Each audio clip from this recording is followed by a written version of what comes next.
କଳାହାଣ୍ଡି ଜିଲ୍ଲା ଜୁନାଗଡ଼ ବ୍ଲକ ଅନ୍ତର୍ଗତ କେନ୍ଦୁପାଟି ଗ୍ରାମ ପଞ୍ଚାୟତ କନ୍ଧ ବ୍ରାହ୍ମଣୀଗୁଡ଼ା ଗ୍ରାମର ବିକ୍ରମ ଜାନୀଙ୍କ ଘରେ ରାତି 12 ଘଣ୍ଟା ସମୟରେ ମୋବାଇଲକୁ ଚାର୍ଜରେ ଲଗାଇ ପରିବାରରେ ସମସ୍ତେ ଶୋଇପଡ଼ିଥିଲେ। ହଠାତ୍ ରାତ୍ର 3 ଘଣ୍ଟା ସମୟରେ ଉକ୍ତ ମୋବାଇଲ ବ୍ଲାଷ୍ଟ ହୋଇଯାଇଥିଲା। ଘରର ଏକ ପାର୍ଶ୍ୱରେ ଲାଗି ଯାଇଥିଲା ନିଆଁ।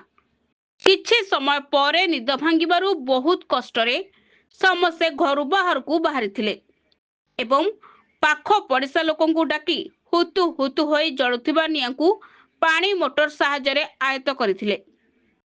ଘରୋଇ ବ୍ୟବହାର ସାମଗ୍ରୀ, ଚାଉଳ, କପଡ଼ା ନାନା ପ୍ରକାର କ୍ଷୟକ୍ଷତି ହୋଇଥିବା ଖବର ପାଇ ସ୍ଥାନୀୟ ଆର୍ଆଇ ଉତ୍ତମ କୁମାର ମାଝୀ ସ୍ଥିତି ପରଖିବା ପାଇଁ ପହଞ୍ଚିଥିଲେ ଏବଂ ବର୍ଷା ଦିନରେ ଅସୁବିଧା ହେବା ଅଫିସକୁ ଆସି ଦରିପାଲ ଟିକେ ନେବା ପାଇଁ କହିଥିଲେ। ଉକ୍ତ ଘଟଣା ଉପରେ ସ୍ଥାନୀୟ ସରପଞ୍ଚ ଚିନ୍ମୟ ସେଠୀଙ୍କୁ ଫୋନ ମାଧ୍ୟମରେ ମତାମତ ନେଇଥିଲେ। ସେ କହିଥିଲେ ଯେ ଯଦି ଆବାସ ଗୃହ ଯୋଜନାରେ ତାଙ୍କ ନାମ ଅଛି ତାହେଲେ ଆଗୁଆ କରିଦେବେ ବୋଲି ମତ ପ୍ରକାଶ କରିଥିଲେ। ତେବେ ଦେଖିବାକୁ ବାକି ରହିଲା ନିରୀହ ପରିବାରକୁ କେବେ ସରକାରୀ ସହାୟତା ମିଳୁଛି।